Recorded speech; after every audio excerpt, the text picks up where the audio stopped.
Pete, thank you so much for coming on the AIM podcast. Doug, how's it going, man? Dude, thank you so much. Appreciate it so much. Dude, I'm really excited. This is going to be a fun episode. I'm just honestly very I just love what you guys are doing over there with your company and everything, and I'm excited to talk to you about your journey and everything that you've done in your past that's put you in the position you are in today. Yeah, it certainly feels like over the last 10 years, I've lived like what feels like 100 years. But what's great is that we've been able to accomplish a lot through the people that we have on our teams. But even more so, I just feel like we just have like this core culture of like values and beliefs that is kind of cemented our foundation for us to be able to build Sisu Sauna Company and Black Flag Athletics off of. And those are just extensions of like what I want to do, to where I feel like we could really impact the community the right way, build health the right way, but more so just like transform lives and change lives. I really believe that the platforms that we have with those two are going to last for a very long time. Mm. That's a great way to start this episode, man. I'm excited to unpack that because I think, we've been fortunate to have a lot of founders on the show, and I think you hear different perspectives. Everyone's so different, and this is the cool part about having these conversations. But you hear these unique perspectives of, what drives certain people to do certain things, and to hear you kind of preface everything with that, I'm really excited to kind of unpack this. Yeah, and again, so for reference, Doug and I met for the first time, a month ago now, which is crazy to say. Dang, that is And crazy. yeah, I mean, time's flying. But with what Doug has been able to do through not just this podcast, but within his community that he's building throughout the United States, it's just really infectious, like the type of energy that you bring to conversation and to the business space. So I'm really excited to see your growth over the next, 10, 20 years, because you're at such a young age to have this incredible platform that you've already built. And I'm just excited to see what you do with it. Thank you. Thank you. That means a lot, dude. I really appreciate it. And yeah, I'm excited to see all your stuff too. But before we dive into this, I have to ask you, have you been in the sauna today, or is that coming later? What's your like ideal like sauna routine personally? Yeah, yeah. So I was in the sauna today. Ironically, it was in our two-person barrel. There was a local Cleveland, so we're out of Cleveland, Ohio, and there was a local Cleveland customer that wanted to see the sauna. So we got like 15 minutes in at 180. It was great. And so yeah, unintentionally, I got 15 minutes in the sauna. My wife and I actually just got our Edwin barrel, our 7 foot deep barrel, delivered to our new home in Avon Lake, Ohio. So we'll be building that out here on Friday and getting the electrical set up. So, a mile and a half down the road is my other business, Black Flag Athletics, which is a gym. And, we're 400 plus athlete community there, and we have one of our Edwin barrels there. So my go-to right now, at this juncture, without having one at home, is 2 times weekly, for a full contrast, doing 3 rounds or so of 10 to 15 minutes in the Edwin barrel or a Sisu sauna, and then 3 minutes or so in the ice barrel. Dude, let's go. I'm Yeah. excited, man. I want to really dive into all the cool things you guys are doing with the businesses. But before that, I think it would be helpful for people listening to understand a bit more about your personal background and some of the cool things you've done in the fitness space. So before we even dive into that, maybe just share, like, how did you get into fitness? Because I know you come from a background of endurance racing. You've done some cool stuff with your dad that I'd love for you to share. But how Yeah. did you even get into doing that stuff? Yeah. So, backstory on me, I am 27 years old, and I got into the fitness space when I was 16. I would, I guess you could say, just train basketball players at the local track and on the court. Doug, I know you're a baller yourself, so you could always appreciate that. But that was Yo, my start. And then I got into the fitness space after I gotten medically rolled from the Army. So that's a whole nother conversation that we could talk wow. about. But essentially, I found this beautiful marriage of fitness and community through the CrossFit space. At which point, I started off as a trainer at Black Flag Athletics underneath my now business partner Tom Rini, who's just this savant when it comes to the strength and conditioning world, just incredible. Anyways, kind of went up the ladder there, grew it from this 40 member gym to 400 plus athlete gym, and did each and every step, like every single hat at that facility I wore. And it really taught me how to run a business the right way. And, unfortunately also learn from mistakes, and which now I view as like opportunities to learn. And even if you were to say like a year or two ago, I would probably view those more as failures. Whereas now I view those as opportunities, because every single day, whether it's good or bad, is an opportunity. And as a general manager at 22, 23 years old and growing this brand, you have so many opportunities to learn just how you conduct yourself as a professional, how you conduct yourself as a trainer, how you conduct yourself as a friend. So I definitely learned a lot. And then eventually stepped into ownership a couple of years ago and continued to help grow that brand. And so through this process, when I was 17, I started ultra running with my dad. And it was really kind of out of nowhere for my dad. My dad actually is I would put him up there right with David Goggins. So my dad is 59 years old and he's ran 140 marathons or greater of distance in the last 11 years. So it's like one marathon or greater of distance in the last, or every 3 weeks for the last 11 years. And Insane. so him and I both started at the same exact time. And since then, I've ran 23 ultras. I've ran 100. I've ran 50Ks, 50 milers, 100Ks, a bunch of 50Ks. Never have I ran an actual marathon though. So we'll see when we. That'd be too easy for you, right? But anyways, I've always enjoyed the solitude that comes with running.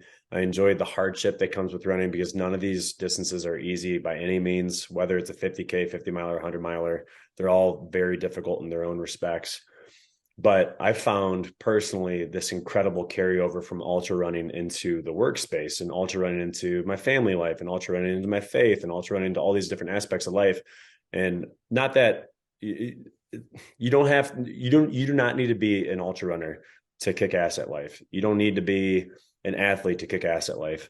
But I do believe that people do need to go through these opportunities to challenge themselves, to kind of push the envelope for their standard and their expectation level, and really create something of themselves. I just found that medium to be ultra running, and I've created this ultimate bond with my dad, which I'd love to take a deep dive into his story as well. Yeah, But please do. essentially through this whole process, it's just really elevated me as a professional and us through our businesses. Yeah, dude, that's super powerful, and I love to hear your perspective there, and also how you can shed light and perspective on just the benefits of what running and fitness can do in your life outside of the actual physical benefits that you get from the exercise, but the correlation and the impact it has on relationships, on business, on mental, like mindset and capacity there. I think there's so many things that people don't necessarily see surface level, but once you get ingrained and start to actually activate in doing them, you can start to feel and really kind of, just understand all the benefits you're getting outside of just the physical.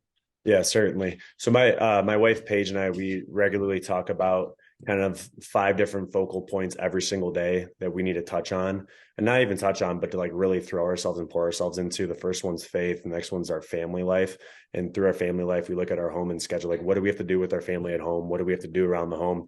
What do we need to do to set ourselves up early in the week, to communicate, to create a great schedule for us to be able to live out a great, healthy lifestyle? We look at our fitness, like where are we working out throughout the day? And then we look at our finance, right? Like, what do we have to do from that level? So like we kind of have like this checks and balances system that we regularly look at and always have a pulse on. So we're able to continue to grow in each of those areas. Yeah, I love that. I think that's super cool. In regards to training, and I don't want to spend too much time here because there's so much we could talk about, but I'm just curious. I want to pick your brain for a second. In regards to ultra training, what did a typical week look like for you, like gearing up for, say, a 50 miler? Yeah. So I would typically prep out about 16 weeks, and every fourth week I would deload. So I typically would gain anywhere from 5 to 7 miles weekly in terms of volume, and then deload back to that first week's volume. So week 1, say 20 miles, week 2, 25 miles, week 3, 30 miles, week 4, back to 20 miles. Then week 5, I would go back up in my volume and continue to progress.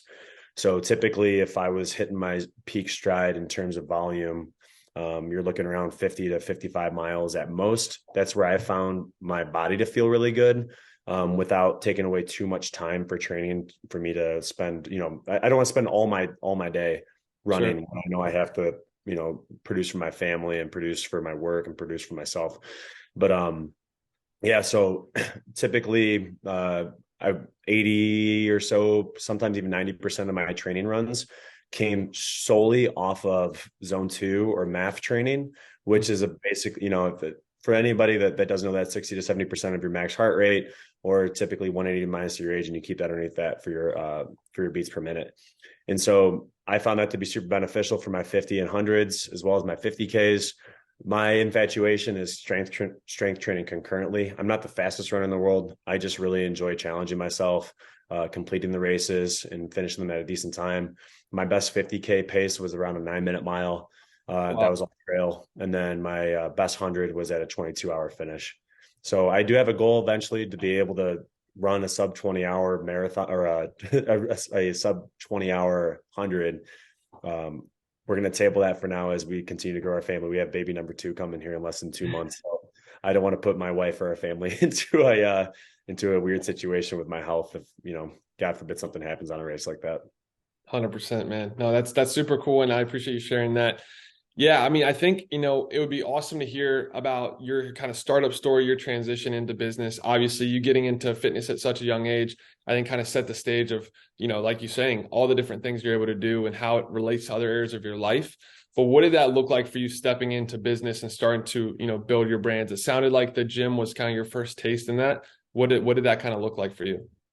Yeah. So I think where, you could be I think not everybody's made to be a business owner, and that's totally fine.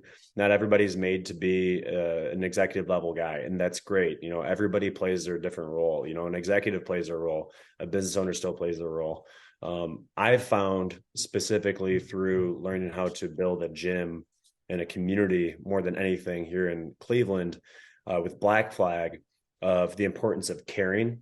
And it's not an ingenuine care. It's like a genuine care. It's one of the reasons why I got into the space of fitness, and why I really wanted to make an impact in the fitness space, is because I just genuinely cared that people, and I still do genuinely care, and I will always forever care that people have a great transformative experience every single time they come through into the gym for their workout. But also at the same time, I want them to be able to tell stories with their kids and their grandkids one day of like how badass they were in the gym.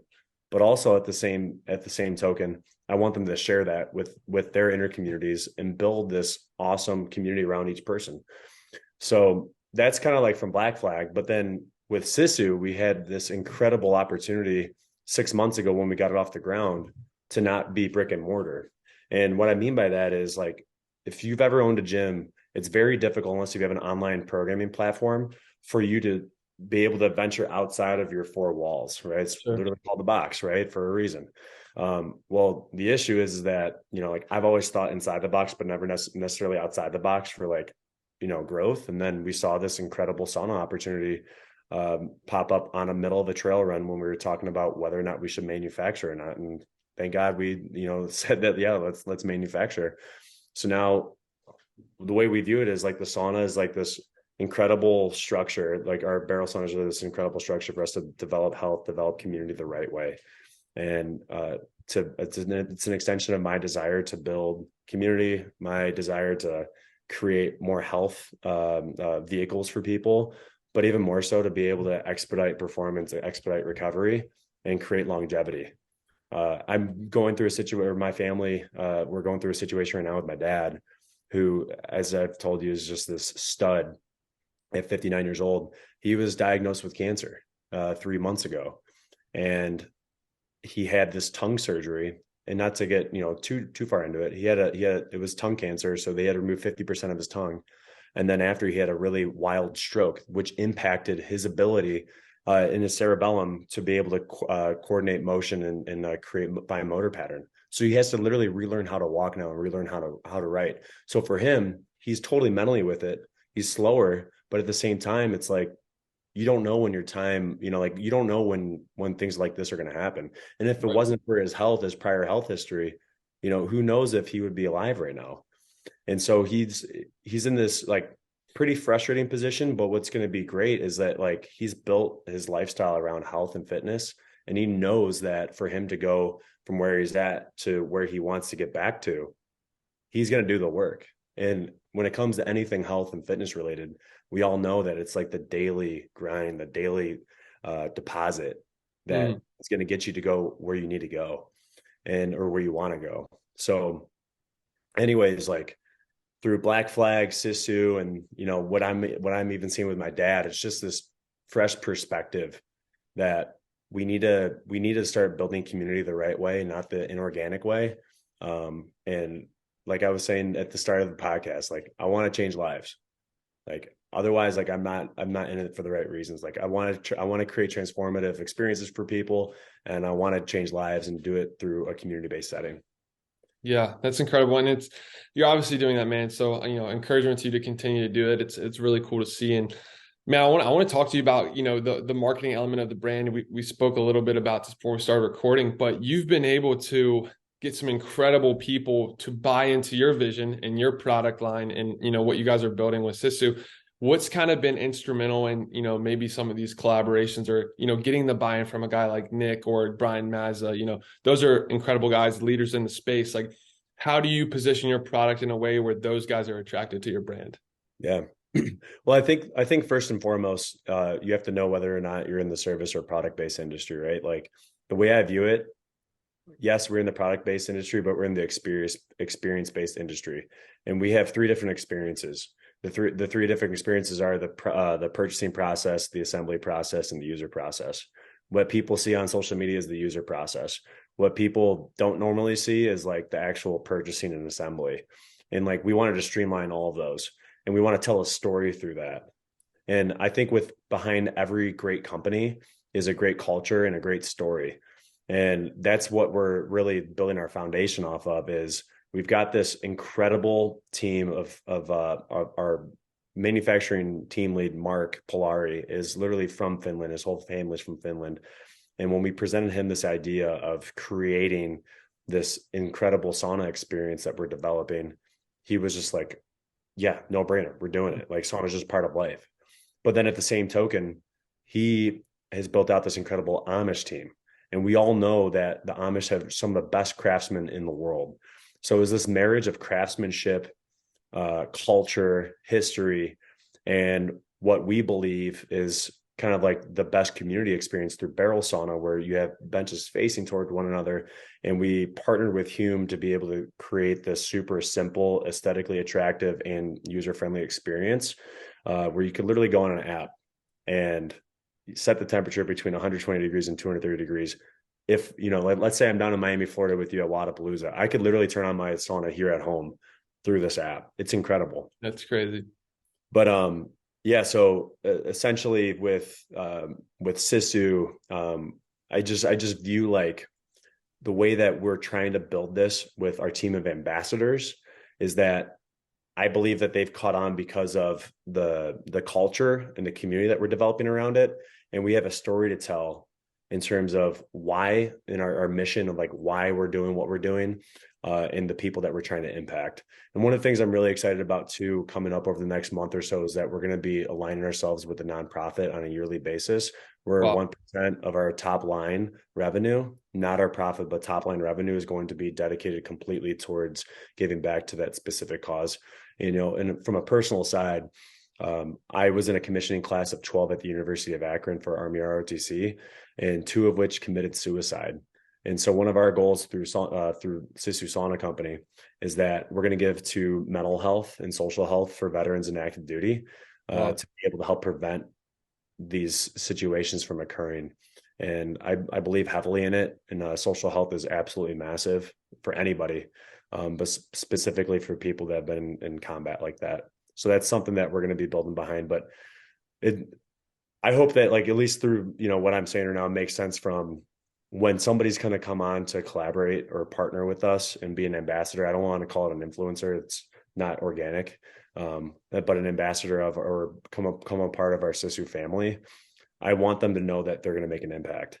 And Mm. it's not like I'm not just sending down like we get requests multiple times a day, like, hey, can you I'll make one YouTube video for, like, no, I'm not doing that.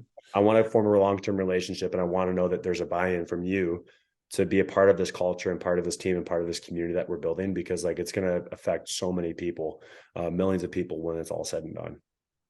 That's exciting, dude. I'm pumped for you about that. Obviously, I've been fortunate to begin this amazing relationship with you as a friend, as you know, whatever you want to call it there, but to hear more of the heart behind the brand, which I feel like I'm excited for more people to learn more about that. And hopefully this podcast can shed more light to that. But like you guys have an incredible product. I can attest to it. My first experience was with Eric Hinman in Denver. That was my first time I got to Oh experience man, it. So from that's the real way to experience it is with Eric. yeah, gosh, I needed it, Yeah, dude. After all the workouts we did, I really needed it. It yeah, saved my life. good, But good.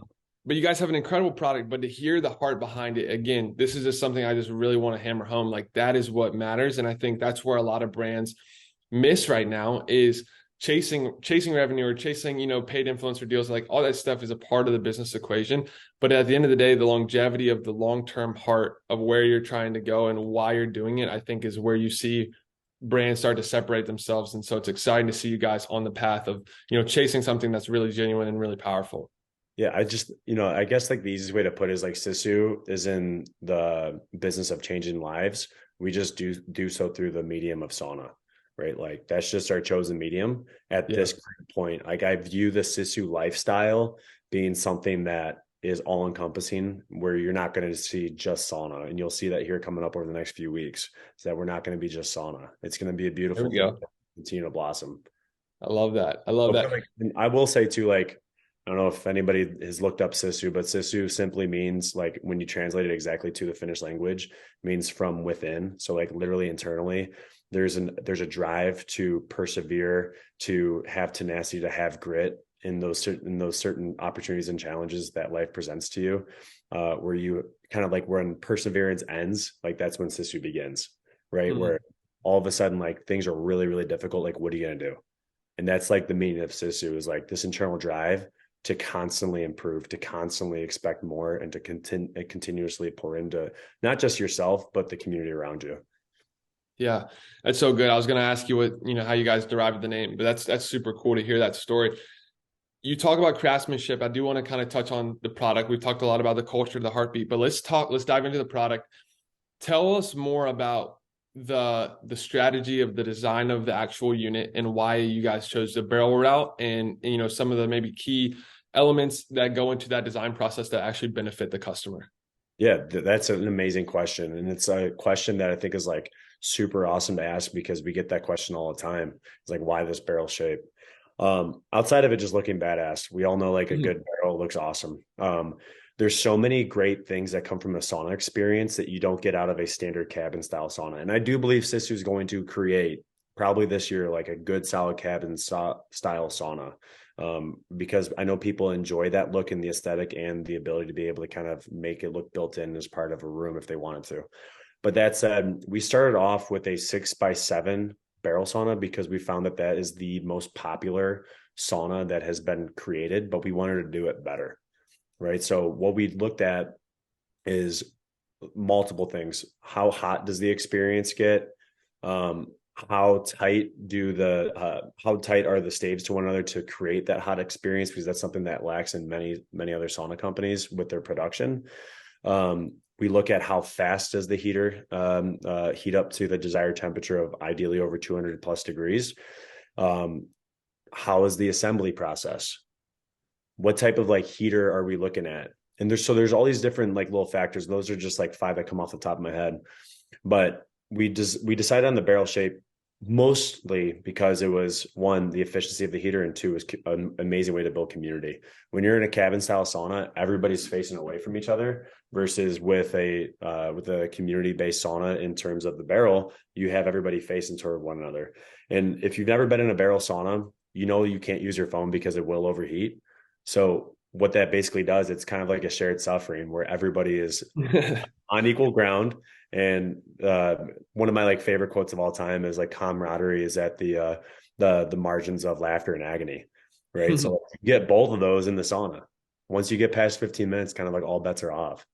Yep. So anyways, the nice thing about a barrel is 23% less cubic footage compared to that of a same size cabin sauna, which means that it requires or essentially requires less time to be able to heat up. The cylinder that is created from the barrel allows the air to be able to circulate. Specifically, the way that we create is that we have wall vents as well as bottom door vent, which allows the air to be able to upflow and then circulate through to make it an even hotter experience. The thing that we did as well is that we looked at other saunas and we decided to go with wider benches and a thinner door. That way people are able to lay completely down with both shoulders supported on the bench, which is huge.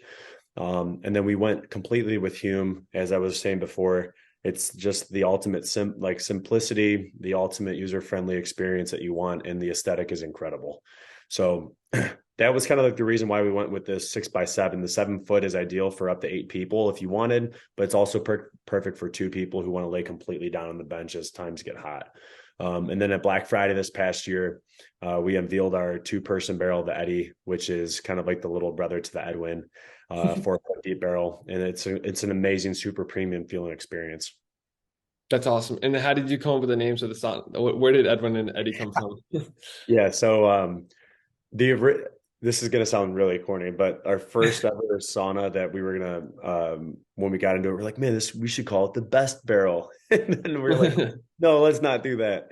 Well, Mark, who's like I was saying before, is our manufacturing team lead. His dad, Edwin, came into the sauna with us in our very first prototype that we created here in Ohio, in Burton. And as we're sitting there, Edwin, again, speaks fluent Finnish, started speaking English at first and then just cut right into Finnish. And we all got real quiet trying to listen just to figure out what he was saying. And after a minute goes by, he stops talking and then goes back to English and says, what I was saying is that whatever happens in the sauna between a man and a woman stays in the sauna. And we're like, oh, Edwin barrel. We're calling it the Edwin barrel.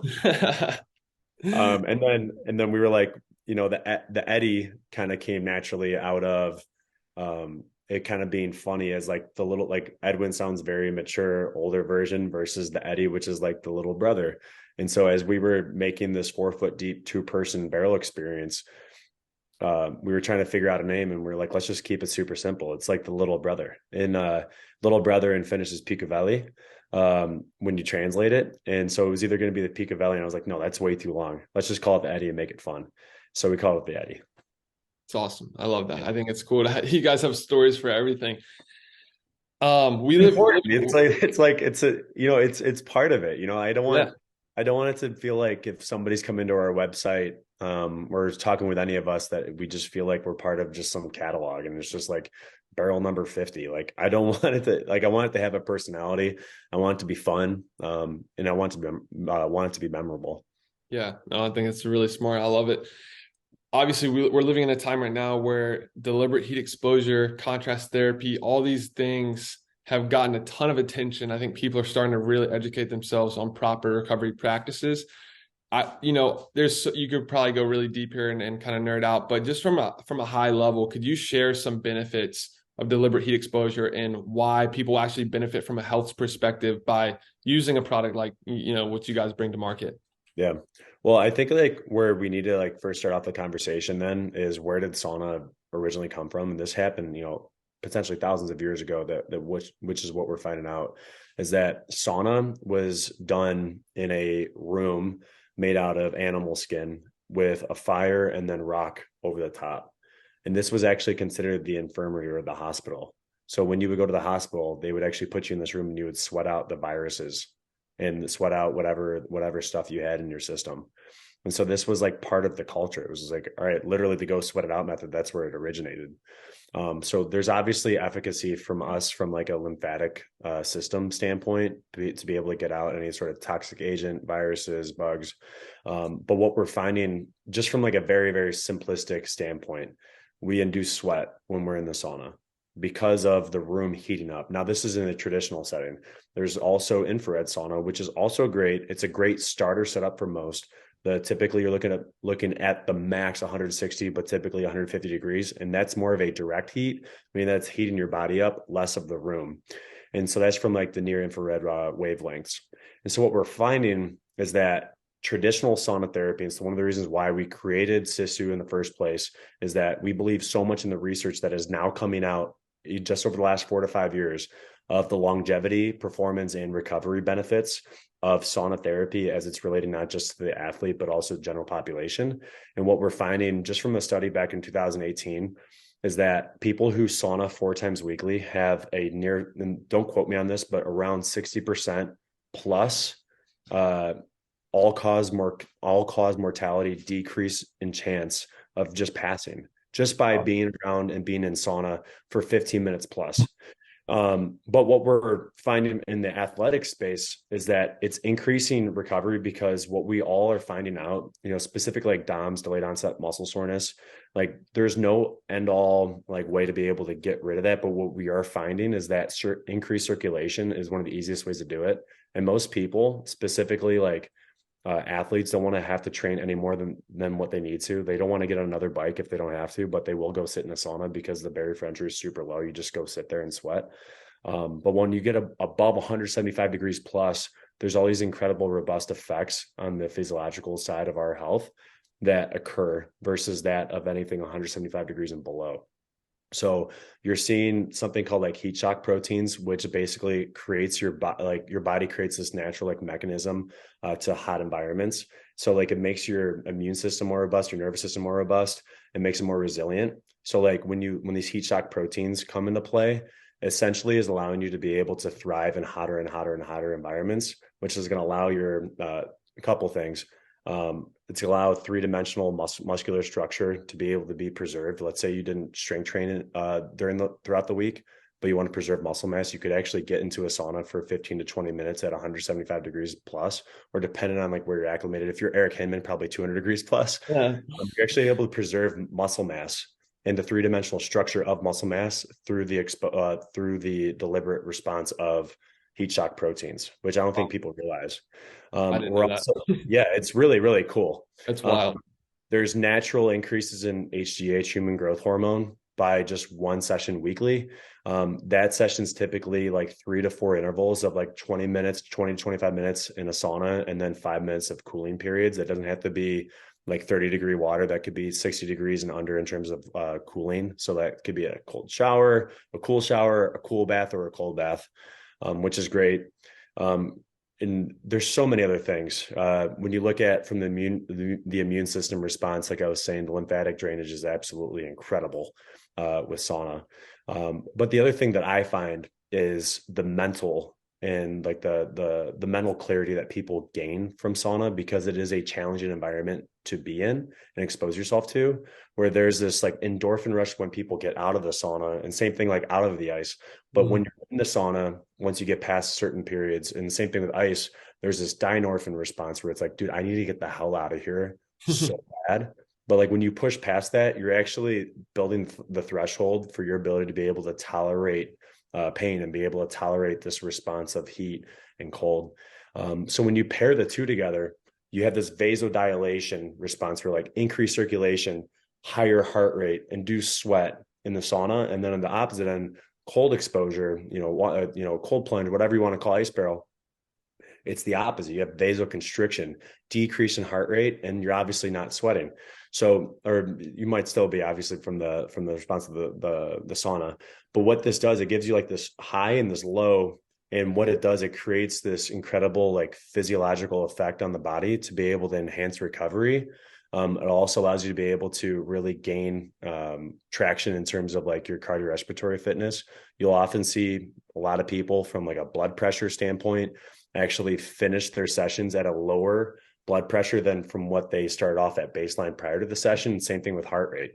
If you're one of those people that is looking to be able to decrease their resting heart rate or decrease their heart rate when they're running, specifically like zone 2, like sauna and ice is an amazing vehicle to be able to achieve that. And again, we could do that just by one session weekly. Kind of like what we're seeing is the max out is around 4 sessions weekly for there to be like huge benefit. Obviously there's benefit to doing it every day if you want, but what we're finding is like that 4-day for 15 to 20 plus minutes is ideal. Unless you're Eric Hinman, you do 2 hours a day. Yeah, but again, like you have to remember, like that in that's the beauty of Instagram is like you follow like these like life personas. Like that guy's been doing it for a very long time and he trains all day, every day. And the thing with Eric that people don't realize, he's a good buddy of mine. So I have no problem saying this. The guy's an absolute lunatic. Like the fact that he is able to perform 3 training sessions a day plus sauna and ice off of like one smoothie in the morning, that's like 320 calories. It's incredible. Like I Yeah. murder food. Like I love eating. It's like one of the reasons why I train. But the one time I was like, Eric, I'm going to do whatever you want to do today. I literally followed his diet to a T, his training to a T. I could not stop cramping. But he's just, Wow. it's incredible how he's adapted to his training. No doubt. He's in a league of his own for sure. But dude, Yeah. I appreciate you sharing that because that's super fascinating. I surely learned a lot in that segment. I know everyone listening did as well. I guess I'm curious to hear your perspective on this because I think you come at it from a unique spot. The just the overall like industry of recovery, like this whole idea of like taking practices into your own hands to enhance your recovery. Where do you think that's headed as a whole for people from an athlete perspective, but just a general population perspective? Yeah, well, I think that there's a large amount of ineducation in the market, and there's a lot of complexity to the market, and specifically the lack of education for the general population. I think the general population, for them to feel like they're thriving, just needs to be that they need to move. They don't need to do an hour-long class or an hour-long workout to be healthy. Like they just need Sure. to move a little bit each day. And from a recovery aspect, what we all know is that, and if you don't know this, like now you will, super simple. Number one recovery component is sleep. And if we Yep. don't prioritize our sleep, then 7 to 9 plus hours nightly, and don't get me wrong, there's like other factors outside of out in your life that are just going to impact your sleep. Like if we don't get those two things down and plus nutrition, like all these other recovery modalities, I'm not going to say don't matter, but like do the basic really well. Move, eat, and sleep. If we could do Mm. that and mitigate stress, you'll be fine. So when you look at how, I don't think that the recovery space is getting saturated with different companies, but there's certainly a lot of different products. And it might be kind of hard to decipher like what I need. But I'm always a big believer in like simplicity and creating a lifestyle of like what you believe in. So like if there's a product that you don't believe in, don't buy it. I mean, it's super simple. Just because an influencer is promoting a product doesn't mean that you have to try it. Uh, but I think that specifically like from the sauna side and from the ice side, there's definitely a number of companies out there. There's definitely a number of products out there. Um, but again, it just needs to be an extension of what you're already doing. I'm not a believer for like specifically like your higher achievers, like your athletes, to throw anything more into their already very complex lifestyle where they've Sure. got like hour to hour to hour. You know, you want, if you're going to do something, it should be an extension of what you're already doing, because that way you're going to do it long term. There's going to be efficacy for you long term. I find that like for me, you know, from a personal level, I do 4 training runs weekly. 3 of them are zone 2 or math. The other one's more of a high intensity type of piece or interval piece. And then I'll do 2 typical like strength or CrossFit workouts. And then I'll do 2 contrast sessions. Like for me, that works really well. That allows me to be able to get my training in within an hour to an hour and a half daily, and doesn't take away from other things in my day. But again, like for me, I'm very intentional with my time. And I think that I know from a personal goal side, like what I need to accomplish. But again, from like the athlete and general population side, you kind of just have to figure out like, what are you passionate about? What are some things that you want to do? What are some things that you know that you need to do? And just kind of create just like it doesn't need to be this big plan, but just some loose plan and just get going. It's not going to be Mm. perfect. You're going to figure out from a recovery modality side of things, you know, like, do I need to spend more time prioritizing my schedule so I do sleep earlier at night? Like instead of going 11 o'clock at night with my phone in bed, maybe I set my phone down by 8:30 p.m. downstairs and I go upstairs by 9 and I'm reading a book and I'm down by 9:30. And then I add an extra hour and a half to my sleep. Mm. And one of the things like one of the tools that I really like is my Aura ring. I've had mine for like 4 years. I'm a believer in data only as long as you use it. If there's one thing I'm realizing is that Mm. everybody loves data on themselves, but nobody ever does anything with it. Sure. Um, I think that having a sleep tracker is a great tool for you to be able to figure out your nighttime and morning routines. More so than anything is like, you know, nobody ever realizes like how that like beer or two prior to bed is actually going to impact their HRV and recovery and sleep quality of their REM sleep. Um, Like I wish back in college I had known that pulling the all-nighter prior to a test to study wasn't as good as me actually not studying at all and actually getting a full night of sleep. So like there's all these different things that there's data that you could use, and specifically like Aura Ring, Whoop, that will help you be able to create a better nighttime and morning routine that you could really stand by and that you could gain traction in your life with. But definitely for sure, like number one, get your sleep in order. From the other recovery sides, like foam rolling, super awesome. Don't get me wrong, super low barrier for entry there. Just walking, like I find like most people would be zone two if they just went for a 45-minute walk or a 30-minute walk daily. Yeah. There's incredible benefits of that. And then for those who are looking for that next level experience, like then sauna is a great way to be able to do that. Enhances recovery, enhances mood, or decreases anxiety, kind of checks off all the boxes. Yeah, it's so good. I like how you really like, obviously you provide a lot of value there, but you boil it down to just keeping it simple and just starting doing something. And I think that's where people get overwhelmed. And, it's easy with social media because you see a guy, not to use him in every example, but like Eric Himmon or Brian Mazza, and they're doing these incredible things. But, there's a lot of people that maybe aren't at that point yet where they're ready to step out and take on that much recovery. And so they just need to get started at some spot and like you said, keep it simple. Yeah, I think that building a sustainable lifestyle is more important than you just killing one workout a week. Like, what's something that you could sustain every day and build like a lifestyle that you're like, man, I'm really proud to live this and I want to bring other people a part of it. Like building a fitness level to that of a Brian Mazza and a Eric Hinman and Nick Bear is like very difficult. Like, there's a reason why they have the following that they do and why they're able to do the things that they do. We don't need to be that fit. Like nobody needs to necessarily be that fit unless if you want to, great, do it. Like aspirations to continue to get fitter and fitter, right? But what works for you and your lifestyle and what you're trying to develop, you need to make sure it's sustainable and it's something that you truly enjoy. And that's like in the most simplistic terms. Like I enjoy pizza. So what do? Like I try to schedule that out in the week of like, when am I going to eat my pizza? Well, guess what? Earlier in the day, I'm going to make sure I work out. And I know that doesn't necessarily negate it, but like from a psychological side, I know that like I'm okay with it and I'm going to rebound the next day and keep staying at it because I know it's sustainable for me and I enjoy it. It's good.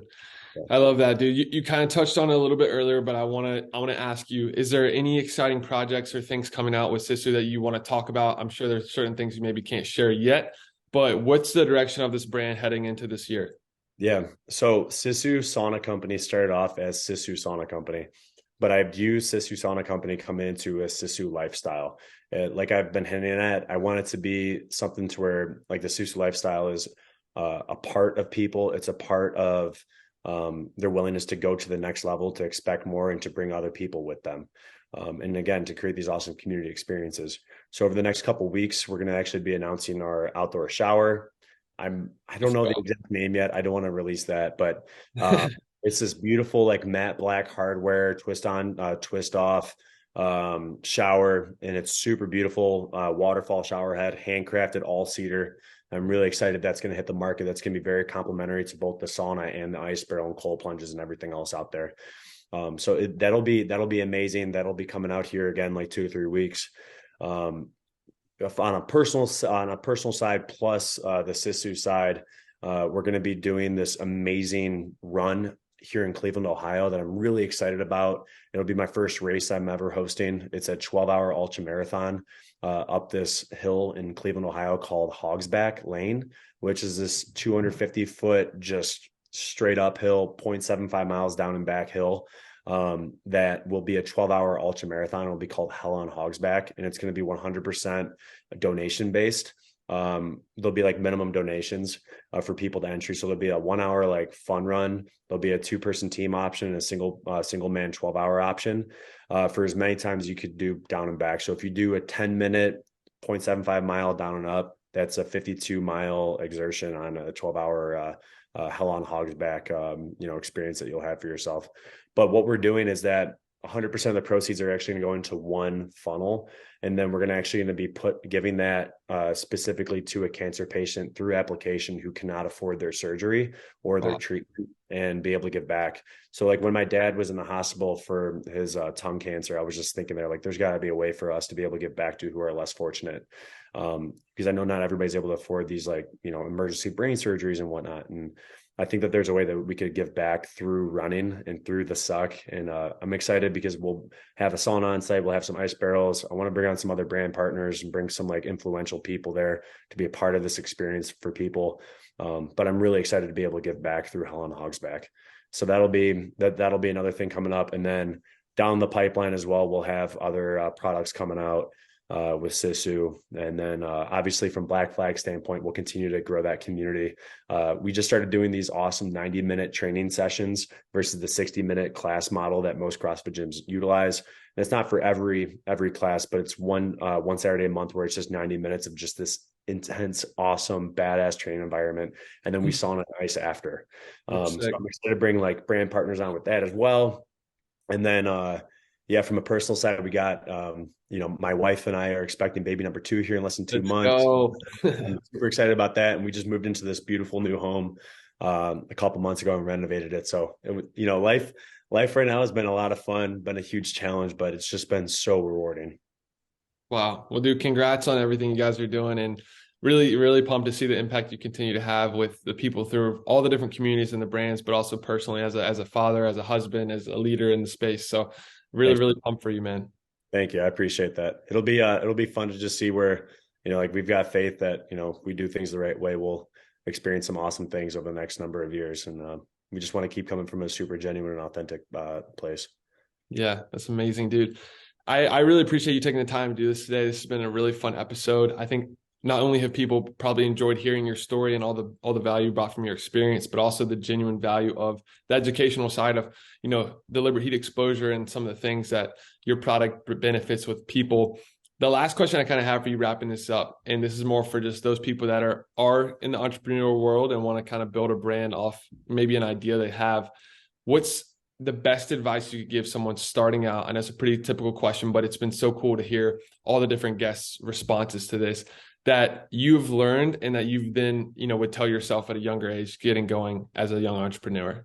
Yeah. So I don't think everybody's made to be an entrepreneur, like as I was saying before. But if you are entrepreneurial, I think that everybody always wants to ready, aim, fire. But there's sometimes where you need to do a ready, fire, aim. Right? Like, so many people have this dart in their hand and they're just afraid to throw it at the dartboard. And so when you have this idea, sometimes you just need to get going.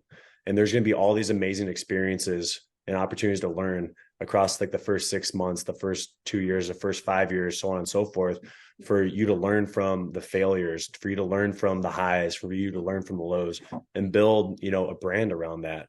And little do people know that when you're building a brand, the lows are part of your story. Like, that's part of like what makes a brand is like, you don't hide from those opportunities that were lower versus the ones that were higher. So my biggest piece of advice is, if you have an idea, don't be afraid to start it. Even if you don't necessarily have all the details, sometimes you have to work out the details as you get going. It's so good, dude. I love that. I think it's a topic a lot of people talk about, just paralysis of analysis. Like, you get stuck in these moments where you're overanalyzing things and you're just not ready to take that first step. But similar to even like adopting some sort of recovery process, like, it's, again, like you said, it's just about keeping it simple and starting. You don't have to be the most advanced or the most well-educated to go into this world. And that's with anything in life. That's with fitness, that's with business, whatever. It's just about taking that step and then educating yourself along the way, which I think will happen with that experience, which is so good. Yeah, absolutely. So, I mean, the biggest thing for any entrepreneur is, entrepreneurialism sometimes is a disease. If you think about it that way, it's like you can't turn your damn mind off. You're just always thinking like, what's next? But I will say that something that my wife and I talk about all the time is that once you get going, you also have to figure out guardrails of like when to turn your mind off and when to turn it on. So once you get going and you continue to learn from your product, like, to create those guardrails so you can still build your family and build the relationships outside of what you're building, which is super important as well. I'm glad you touched on that. How do you personally do that? I'm curious. That's something that my wife literally just left, so I'm okay to tell you this. I don't do it well. It's hard. It's much better. It's much better than it was prior. But what I'm doing now is 8 a.m. Well, sometimes I'm in between 8 a.m. and 7 a.m. when I start looking at my phone, and then actually 7 o'clock at night, my phone is downstairs, and I'm completely 100% present with family during that time. But what I've done is I look at my schedule on a daily basis and I silo out time specifically for my entrepreneurial endeavors. So I have my time spent with Sisu, my time spent with Black Flag, my time spent with creating my task list for the day, for email and messages. Like it's all in my calendar. So like if I exceed beyond that time, it's totally okay. I'll just move those things on to the next day. Unless if there's something that's really big and pressing, you communicate that early to your significant other, your family, and make sure that you get that done, because obviously it's super important to be able to provide for your family. But creating those guardrails within your actual schedule, so you could have a visual marker of like, oh, it's 3 o'clock, I need to move on to my next task. Great. It just allows you to be able to accomplish the task and gives like really high efficiency to the tasks that actually need to be happen versus the ones that don't need to happen. I love that. I love that, dude. It's super helpful, man. I want to continue to learn from you in that way, because that's something I'm starting to try to figure out. And you have a lot more on your plate than I do, obviously, with a family and kids and a wife. So I'm sure you have to take it to even like further, just awareness of what you have going on in your life. It's out of necessity. Yeah, for sure. Necessity.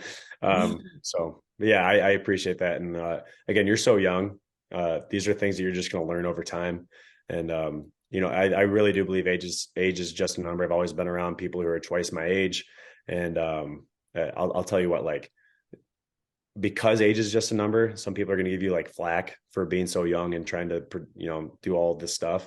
But little do they know that like all the little things you're doing right now, that like 5 years from now, all those things will compound into this thing where that's like, oh man, like he made it. It was like, no, dude, he started making it 5 years ago. It's just you were so blind to the age. It's like, dude, no, get after it early, start developing great habits and just pour into those habits every single day. And then one random day, there's going to be some crazy idea that is going to pay off and people will start to garner your respect. But again, if you come from an authentic and organic side, the respect doesn't even matter. It's just, you're doing the right thing.